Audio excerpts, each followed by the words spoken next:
హనుమకొండ జిల్లా గుండ్ల సింగారంలో ఉద్రిక్తత నెలకొంది. సిపిఐ ఆధ్వర్యంలో వేసిన పేదల గుడిసెలు తొలగిస్తున్నారు అధికారులు. భారీ పోలీస్ బందోబస్తు మధ్య గుడిసెల కూల్చివేత కొనసాగుతోంది. అయితే ఈ కూల్చివేతలను అడ్డుకునే ప్రయత్నం చేసిన గుడిసె వాసులు పలువురిని పోలీసులు అదుపులోకి తీసుకున్నారు.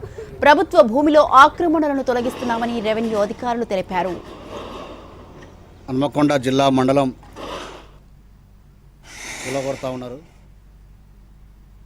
హన్మకొండ జిల్లా గుండ్ల సింగారంలో ఉద్రిక్తత నెలకొంది. సిపిఐ ఆధ్వర్యంలో వేసిన పేదల గుడిసెలు తొలగిస్తున్నారు అధికారులు. భారీ పోలీస్ బందోబస్తు మధ్య గుడిసెల కూల్చివేత కొనసాగుతోంది. అయితే కూల్చివేతలను అడ్డుకునే ప్రయత్నం చేసిన గుడిసె వాసులు పలువురిని పోలీసులు అదుపులోకి తీసుకున్నారు. ప్రభుత్వ భూమిలో ఆక్రమణలను తొలగిస్తున్నామని రెవెన్యూ అధికారులు తెలిపారు.